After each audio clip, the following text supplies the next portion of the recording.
championship 3 years ago, thanks to Cam Newton, and they're going to take on those guys. Florida State, #1 in the country, unbeaten, although they have not played the most difficult schedule. So there's a little food for thought there, all you Seminole fans. Congratulations on the unbeaten season, but we'll see how you handle the Auburn Tigers and that offense. Should be an entertaining game. Again, as these two battle, and the trash talking's already going back and forth. Want to welcome back my friend and colleague. She's got a brand new show on CNN. It's called Unguarded. Rachel Nichols joins us. Also back with us, our one-man justice squad, great criminal defense attorney Jeff Gold. Rachel, I'll start with you before I get into a couple of these tweets. It doesn't take long for an instant rivalry, right? Auburn, Florida, they're already going at it on social media. Yeah, you got teams in two different conferences, but those are both southeastern part of the country teams. So you've got fans who maybe have family members going from one side to the other. People know someone at work who went to one school versus the other school. Plus, this game is still almost a month away. That is a long time ahead to build up a hatred for someone, and people are getting going on that. By the time we get to January 6th, they're really, really, really going to hate the guy next to him. Yeah, and 30 days, well, from the time they both played on Saturday till we're going to get the game January 6th in Pasadena. Hey, Jeff, you touched on it. Go a little further with just how immediately we've got divisions when you talk about rivalries, and people go their separate ways in a hurry. You know, look, this is rivalries on steroids in the day of the internet. Facebook and Twitter. A month is an interminable, long time. Although these teams may not be classic rivals, by the time these games come up, you're going to hear an awful lot of trash. Like, think about it this way. FSU was in the first BCS championship and lost it, so they're in for that. Look at Auburn, Cinderella team, although they're a good team generally. Cinderella this year, so it has the makings of a great game, and with a month of trash talk, I think we'll see one. Yeah, here's some of those tweets. Seminole Nation, Auburn is Top Gun, not intimidated by war chants. Here's another one. This one's pro-Auburn. Does anyone else think that Auburn does? No, this is anti-Auburn. Does anyone think Auburn does not belong in the national championship? Here's one pro-Florida State. Florida State by 30. Hashtag national championship. Rachel, Florida State's the 8-point favorite here.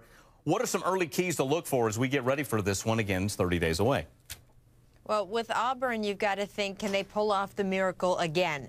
They weren't even supposed to be in this game. Remember, even just going into the weekend, just a few days ago, forget the beginning of the season when they were at the bottom of the SEC, but just a few days ago, we thought the national championship game was going to be Ohio State versus Florida State. Yes, Auburn won the SEC, but they were still looking on the outside of that window until Saturday night when Ohio State lost the Big Ten championship to Michigan State. So suddenly Auburn is thrust into this game. No, they're not the favorite, but they've made a practice this entire season and certainly in the last month with two miracle game-ending plays of forcing the issue, forcing themselves into the conversation and winning when they weren't supposed to. So there's going to be a lot of build-up to this game and a lot of people who think even though it's projected to be a somewhat lopsided national championship, that maybe, just maybe, Auburn can pull it off one more time. Yeah, I mean, Auburn's been entertaining to watch. Let's face it, whether it was the miracle against Georgia, the improbable win against Bama, or putting up 59 this past weekend against Missouri, they have definitely been fun to watch. Jeff, you come at this as a fan, right? Do you like, and next year we're going to basically get a 14 playoff. Are you happy about that we're getting closer to a playoff now, Jeff? Yeah, I am. I mean, college football is kind of haphazard, you know, from the days of Rutgers and Princeton to the first college game to now has been a haphazard process of conferences and, a lot of politics and a lot of money involved. And, yeah, I like to see it. The more regulated it is, the better. I'd like to see 8 teams because I think it makes for a better sport, more regulated. Okay. See, I'm with Jeff, and Rachel, give me the pros and cons. I like the 8-teamer, and I know it's difficult to schedule and all that, but let's just, even if you look at the 8 teams that are still, or the top 8 in the BCS now, I mean, round 1, you'd have Florida State against Missouri. You'd have Michigan State against Stanford, Auburn taking on Ohio State, Alabama against Baylor. That's if you had 8 teams. Do you think, Rachel, we'll ever get to an 8-team playoff like that?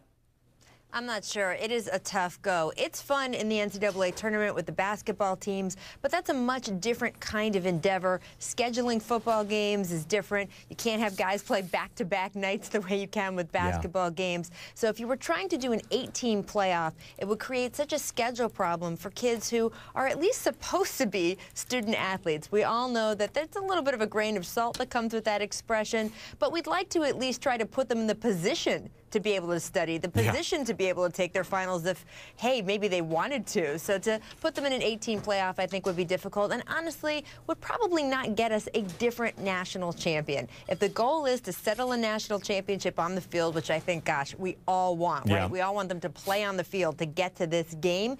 Having 4 teams funnel into that one game, you're probably still going to get the same national champion than if you had 8 teams and you're doing it in a way that's more fair to these kids. And just so if fast forward to next year, so it would be 4 teams left, Rachel, correct me if I'm wrong. It'd be Florida State taking on number 4 Michigan State, and Auburn and Alabama would have a rematch.